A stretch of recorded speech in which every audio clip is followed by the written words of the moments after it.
ஓம் முருகா போற்றி. ஓம் சரவண பவ. என் அன்பு குழந்தையே, உனக்கு 10 மடங்கு லாட்ரி அடிக்கும் ஒரு யோகத்தை நான் கொண்டு வந்திருக்கின்றேன்.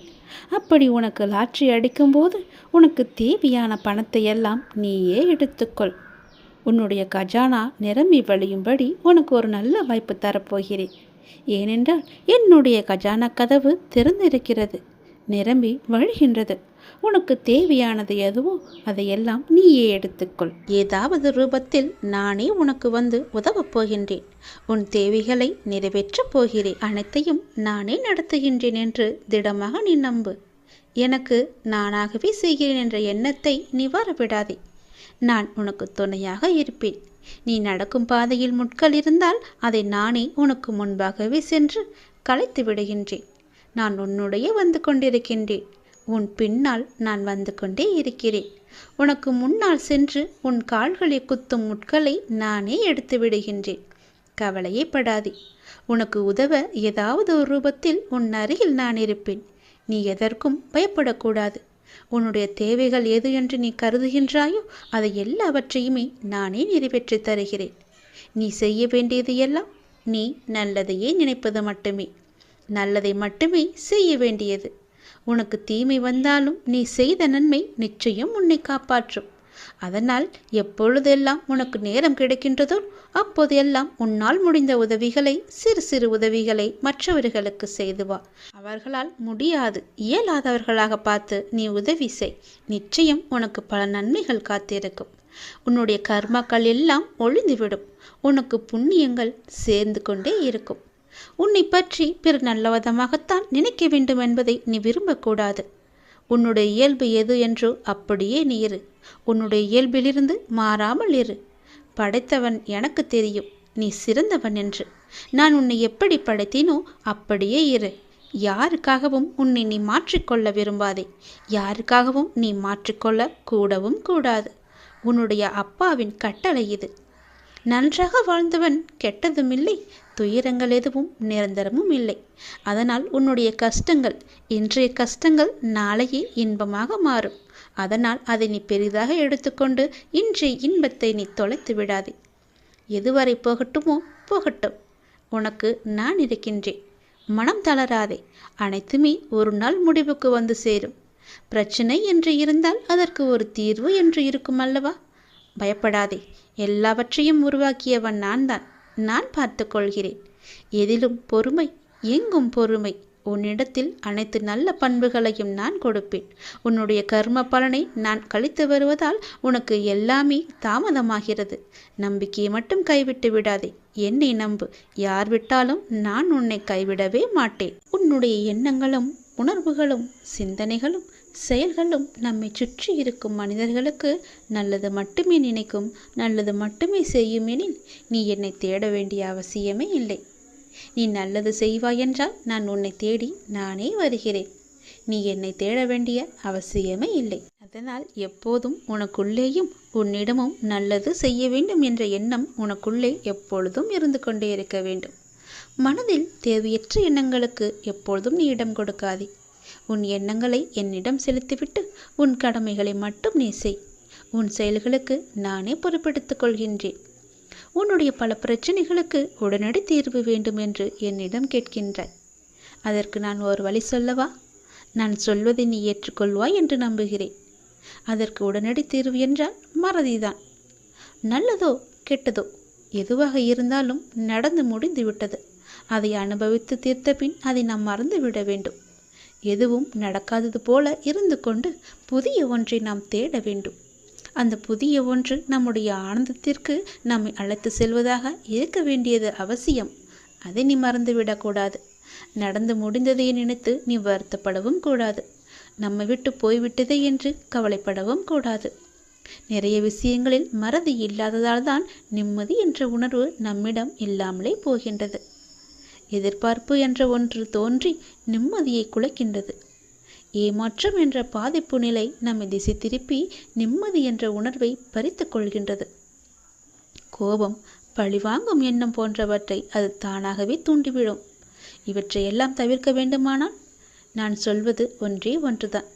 நேற்றைய சூழலை இன்றைக்கு நீ மறந்துவிடு. யதார்த்தத்தில் மட்டுமே வாழ பழகு. அந்த நேரத்தில் மனக்கட்டுப்பாட்டை பிரயோகிக்க நீ கற்க வேண்டும். விஷய பாதிப்புகளை நினைத்து கொண்டிருக்காமல் மனதை கட்டுப்பாட்டுக்குள் வைத்து கொள்ள வேண்டும். நமக்கு பிடிக்காத ஒன்று நடந்தால் உடனே எதிர்ப்பை வெளிக்காட்டும் நிலையை மாற்றிக்கொள்ள வேண்டும். அமைதியாக இரு. அது நமக்கானது அல்ல. நம்மை பற்றி அவர்கள் பேசவில்லை, நம்மை விட்டு அது போகவில்லை என்ற எண்ணத்தில் நீ வந்துவிடு. பழிவாங்குதல் போன்றவற்றை செய்வதை நீ தவிர்க்க வேண்டும். விமர்சனம் செய்வதை விட்டுவிட வேண்டும். இப்படி பல விட வேண்டியவற்றை விட்டால் மட்டுமே உனக்கு வேண்டியது எல்லாம் வரும். வர வேண்டியது என்று காத்திருந்தது எல்லாம் உனக்கு கைக்கு வந்து கிடைக்கும். நமது இந்த செயல்களால் என்ன நன்மை கிடைத்துவிடும் என யோசித்தால் நாம் பிறரை பாதிப்புக்கு ஆளாக்க மாட்டோம், நாமும் பாதிக்கப்பட மாட்டோம். இல்லாவிட்டால் விஷய பாதிப்புகள் நம் மனதை கொந்தளிக்க செய்து ஆனந்தம் என்ற உணர்வை அடியோடு சாய்த்துவிடும். மூன்றாவதாக, மனதை வேறு வழிகளில் செலுத்த வேண்டும். நடந்து முடிந்ததையே நாம் நினைத்து கொண்டிருந்தால் நிம்மதி நம்மிடம் எப்போதுமே இருக்காது. நமக்கு கிடைக்கவும் கிடைக்காது. அது ஒரு எட்டா கனியாகவே எப்போதும் இருக்கும். மனதில் நமக்கு தெளிவும் பிறக்காது. எனவே நமது மனதை விஷயத்திலிருந்து அந்த விஷயத்திலிருந்து மாற்றிக்கொள்ள வேண்டும் என்றால் நம் மனதை நாம் மாற்றிக்கொள்ள வேண்டும். அதை நாம் மறந்தே விட வேண்டும். என்றாவது ஒரு நாள் போனால் போகட்டும் என நினைக்கத்தான் போகின்றோம். அதை இப்போதே நினைத்து பாருங்களேன். அது நடந்து வெகு காலத்திற்கு பிறகு நினைக்காமல் உடனே நினைத்தால் விளைவு நன்றாக இருக்கும் அல்லவா? வாழ்நாளில் அனுபவங்களை நாள்தோறும் அனுபவித்துக் கொண்டே வருகின்றோம். அதை நினைவில் வைத்திருந்தால் நல்லது நடக்குமா? அதை அப்படியே விட்டுவிட வேண்டும். இதற்கு நம் மனதை மாற்றுவதே ஒரு சிறந்த வழி, மகத்தான வழி. நான் சொன்ன வழி உனக்கு நன்மையாக இருக்கும் என்று நம்புகிறேன். அதை நிச்சயம் கேட்டு அதன்படி நடப்பாய் என்று நம்புகிறேன். அதன்படி நடந்தால் நிச்சயம் உன் வாழ்வில் பல நிம்மதிகள் உன்னை வந்து சேரும். சந்தோஷங்களும் தானாகவே வரும்.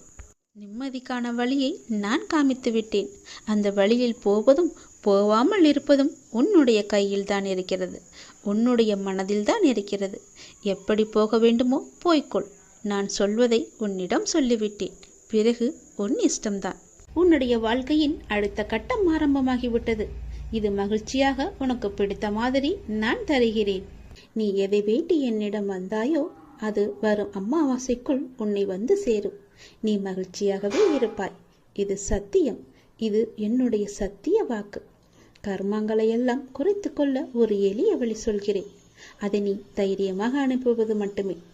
நீங்கள் எப்போதும் என்னை நினைத்து என் மேல் நம்பிக்கை கொண்டிருந்தால் அதை அனுபவிக்கும் சக்தியை நான் கொடுக்கின்றேன். அது துன்பம் என்ற எண்ணம் உன்னில் ஏற்படாமல் நான் பார்த்து கொள்கின்றேன்.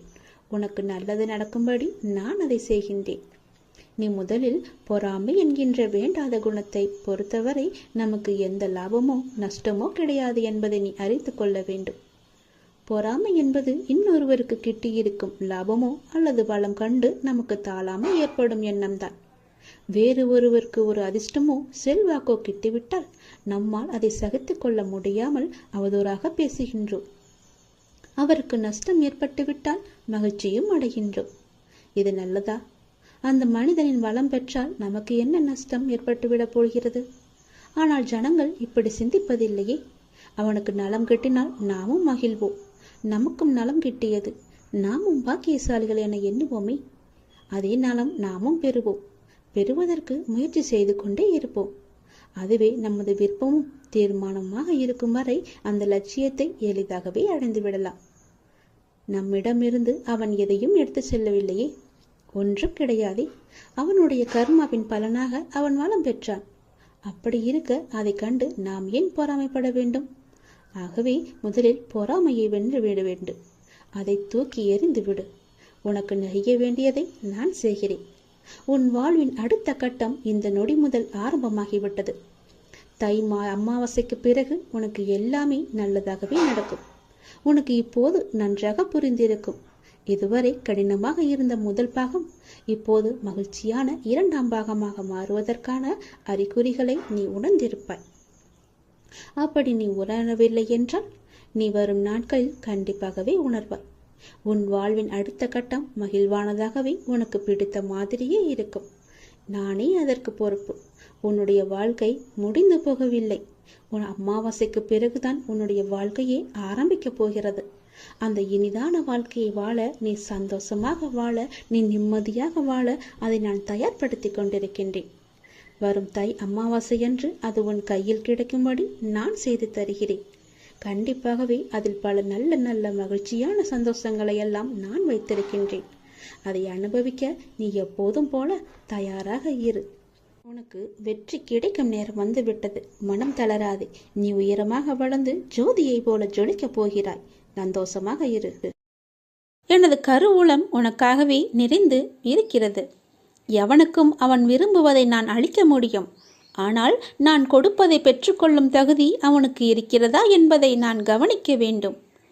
என்னை கவனத்துடன் நீங்கள் கேட்பீர்களானால் நீங்கள் உண்மையிலேயே நன்மை அடைவீர்கள். இந்த கோவிலில் அமர்ந்து கொண்டு நான் உண்மையை தவிர வேற எதையும் பேசவில்லை. உனக்கு எது வேண்டுமோ அதை என்னிடமிருந்தே பெற்றுக்கொள். உனக்காகத்தான் நான் அதை என் கருவூலத்தில் வைத்திருக்கிறேன். இறைவனின் மீது நம்பிக்கை வைத்து நமக்குள் இருக்கின்ற தன்னம்பிக்கையை இழக்காமல் மிகுந்த உத்வேகத்துடனும் நேர்மறை சக்தியுடனும் கண்டிப்பாக வாழ்வில் நான் வெற்றி பெறுவேன் என்கிற வைராக்கியத்துடன் உழைத்தால் இலக்கை நோக்கி அடைவது எளிது. சிந்தித்துப்பார். வீழ்ந்தாலும் எழுவேன், உதயமாகும் சூரியனைப் போல பிரகாசமாய். நான் வீழ்ந்து போனாலும் என் முயற்சியால் மீண்டு வருவேன். எனக்குள்ளே ஒருவன் இருக்கிறான். அவன் பெயர்தான் தன்னம்பிக்கை. நீங்கள் வைரமாக இருந்தாலும் தகுதியற்றவர்களின் கையில் கிடைத்தால் கூழாங்கல்தான். அதுவே நீங்கள் கூழாங்கல்லாக இருந்தாலும் தகுதியுள்ளவர்களின் கையில் கிடைத்தால் அது வைரமாக மாற்றப்படும். அப்படிதான் நீங்களும் மாற்றப்படுவீர்கள். சேரும் இடம் பொறுத்தே வாழ்க்கை அமையும். உங்களுடைய முயற்சியை நம்பிக்கையுடன் செய்யுங்கள். உங்களுக்கான சரியான நேரம் வந்து கொண்டிருக்கிறது. உங்களின் முயற்சிக்கான பலன், நல்ல பலன் நிச்சயமாகவே உங்களுக்கு கிடைக்கும். உங்கள் நம்பிக்கையே உங்களுக்கு மாபெரும் சக்தியாகும். செல்வங்கள் இருந்தால் மட்டுமே செல்வ ராஜாவாக முடியுமா? சொல்வளங்கள் இருந்தால்தான் செயலில் வடிவங்கள் காண முடியும். செல்வத்தை வைத்து புறத்தை அலங்கரித்து கொள்ளலாம்.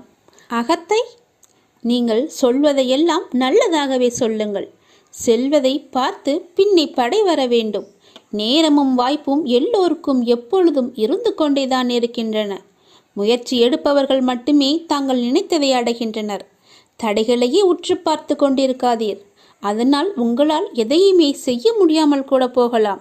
இவ்வளவு பெரிய தடை இருக்கிறதே, எப்படி நம்மால் தாண்ட முடியும் என்று யோசித்து நின்று விடாதீர்கள்.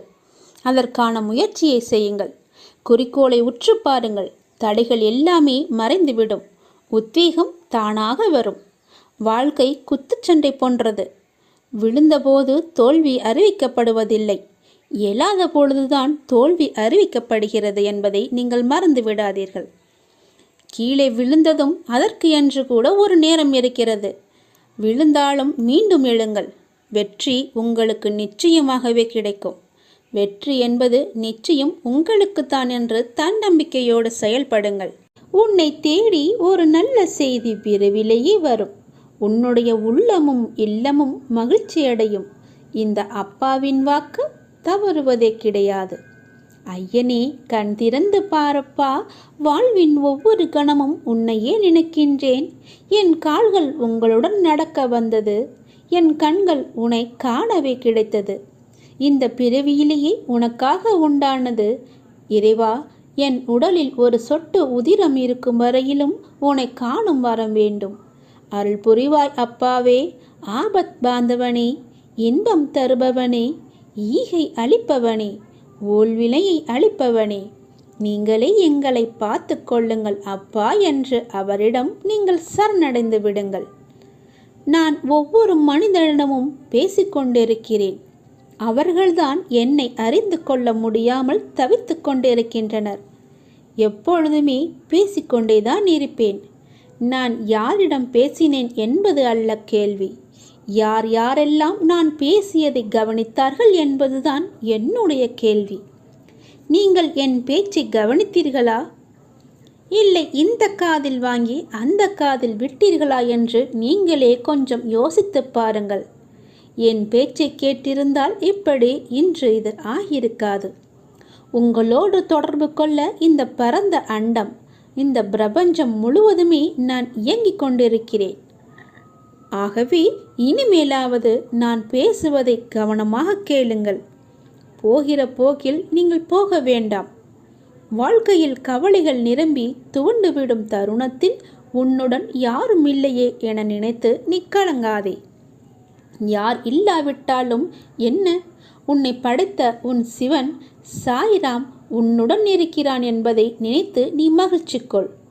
பிச்சை எடுக்கும் நிலை வந்தாலும் சிவனையும் சாய்ராம் என நினை. நீ எப்போது வேண்டுமானாலும் வாழ்வில் நிச்சயமாகவே உயரலாம். நல்லதையே நினைத்துப்பார், நல்லதையே செய்து பார். உங்கள் வாழ்க்கையில் நல்ல திசையை நோக்கி செல்லவில்லை, நல்ல திசை என் கண்களுக்கு புலப்படவில்லை என்றால் நீங்கள் செய்ய வேண்டியது ஒன்றுதான். உங்கள் இரு கண்களையும் இறுக்கமாக மூடிக்கொண்டு அப்பாவின் பெயரை சொல்லுங்கள். நீங்கள் என் கையை பிடிக்கும்போது எதுவுமே தவறாக நடக்காது. கண்களை மூடி எனக்கு முன்னால் அமர்ந்து என்னுடைய நாமத்தை சொல்லிக்கொண்டே வாருங்கள். உங்களுக்கு துணையாக நான் உன் கையை பிடித்து அழைத்து கொண்டு போவது உங்களுக்கு தெரியும். நீ எதை நோக்கி நீ பயணப்பட வேண்டும் என்று நினைக்கிறாயோ அதை நோக்கி நானே என் கையை பிடித்து அழைத்து கொண்டு செல்வேன். நீ கவலைப்படாமல் இரு. இனிமேல் உனக்கு எல்லாமே ஏற்றமாகத்தான் இருக்கப் போகிறது. நான் உன் கையை இறுக்கமாகவே பிடித்து கொள்கிறேன். நீ என்னை விட்டு விடாதே. நீயும் என்னை இறுக்க பிடித்துக்கொள். உனக்கு துணை நான் தான். யாரையும் அலட்சியப்படுத்தும் மனப்பான்மை கூடாது உனக்கு. அனைவரிடமும் கண்ணியத்துடன் நடக்க வேண்டும். மனதில் எழும் ஆசைகளை சீர்படுத்தி கொள்ள வேண்டும். தேவைகளை அதிகப்படுத்தி கொள்ளக்கூடாது. குடும்ப கடமையை சரிவர நிறைவேற்றாமல் பெருமைக்காக சமூக சேவையில் ஈடுபடுதல் கூடாது. போட்டி மனப்பான்மை இருக்கும் வரையில் யாருக்கும் மன நிறைவும் மகிழ்ச்சியும் உண்டாகாது. கடவுளை நினைத்து செய்யும் எந்த செயலுக்கும் பயன் அதிகம் உண்டு. அறியாமல் செய்தாலும் அதற்கு பலன் அளிக்கிறார் என்பதை நீங்கள் உணர்ந்து கொள்ளுங்கள். உனது இரக்க குணம் பிறருக்கு உதவ வேண்டும் என்கின்ற உன்னதமான உன்னுடைய மனம் இந்த நிலையிலும் பிறர் கஷ்டப்படுவதை காண சகிக்க முடியாமல் நீ ஓடிச் சென்று உதவுகின்ற மனம், இருக்கும் இடத்திற்கு உண்மையாக விசுவாசத்துடன் நடந்து கொள்ள வேண்டும் என்ற நேர்மை, நீதியை நேர்மையை பின்பற்ற வேண்டும் என்று நினைத்து அதன்படி நீ நடந்து வந்து கொண்டிருக்கிறாய். அப்படியெல்லாம் நடந்து வந்ததால் தான் எனக்கு இப்படி ஒரு நிலைமை வந்துவிட்டதா என்று கூட நீ யோசிக்கிறாய். ஏன் அப்படி நீ யோசிக்கிறாய்? கெட்டவர்களும் கெடுமதி உள்ளவர்களும் நன்றாக இருக்கும்போது நல்லவனான எனக்கு மட்டும் ஏன் இவ்வளவு கஷ்டங்களை தருகிறாய் என்று என்னிடம் கேட்கிறாய். கஷ்டத்தை மட்டும் ஏன் நீ எங்களுக்கு பரிசாக தர வேண்டும் என்று நினைக்கிறாய். உன்னை போன்ற நல்லவர்கள் இப்படிதான் புலம்பிக் கொண்டு இருக்கின்றனர். நல்லவர்கள் என்றுமே தோற்பது இல்லை. உனக்கு கஷ்டத்தை ஏற்படுத்தியவர்கள் இப்போது நன்றாக இருப்பது போல தோன்றும். இது இன்றோ நேற்றோ தொடங்கி நடந்து வருகின்ற விஷயம் அல்ல. காலம் காலமாக நல்லவர்கள் புலம்புவது ஒரு தொடர்கதையாகவே போய்விட்டது. நல்லவர்கள் தங்களது எஞ்சியுள்ள கர்ம வினைகளையும் தீர்த்துவிட்டு முற்றிலும் சந்தோஷத்தை பெறுவதற்கே கஷ்டத்தை அனுபவிக்கிறார்கள். நான் உன்னிடம் பிரதட்சியமாகவே விளங்க இந்த தற்காலிகமாக நடக்கும் கஷ்டம். ஏனெனில் நான் நல்லவர்கள் மனதில் மட்டுமே என்னால் வாழ முடியும். கெட்டவர்கள் மனதில் என்னால் ஒரு நொடி கூட இருக்க முடியாது. இப்படி உன்னை கஷ்டப்படுத்தி நான் வாழ்வதால் என்ன பலன் என்று நினைக்கலாம்? நான் உன்னை பக்குவப்படுத்தி பெருமைப்படுத்துவதற்கு இதை உனக்கு வரப்பிரதாசமாக கொடுக்கிறேன். குந்தி தேவி, கிருஷ்ணா நன்மைகளை பிறருக்கு கொடு, உன்னை எப்போதும் நினைத்து கொண்டிருக்க துன்பம் ஒன்றையே எனக்கு கொடு என்று வேண்டினாள். அப்படி கேட்ட குந்தி தேவி கெட்டு போனாளா? அவளது பிள்ளைகளால் தர்மம் தலைக்கவில்லையா? எந்த சூழலிலும் மக்கள் மதிக்கின்ற தாய் என்ற சிறப்பு அவளுக்கு கிடைக்கவில்லையா? அதே போலத்தான் உன்னுடைய தகுதிக்கும் தாங்கும் சக்திக்கும் ஏற்பத்தான் கஷ்டத்தை நான் தருகிறேன். இதை உன்னால் சமாளிக்க முடியும். சோர்வு எதற்கு? அது உன்னை பலவீனப்படுத்தி சிந்தனையை முடக்கும், செயலை குறைக்கும், மந்த புத்தியை உண்டாக்கும். இதற்காக நான் உனக்கு கஷ்டத்தை கொடுத்தேன். இந்த நேரத்தில் நீ வேகமாக செயல்பட வேண்டும். உனக்கு ஏற்பட்ட துயரங்கள் எல்லாமே முடிந்துவிட்டது. இனி நல்லதே நடக்கும். நமச்சிவாய. திருச்சிற்றம்பலம். சிவாய நமக. சிவசிவாய நமக.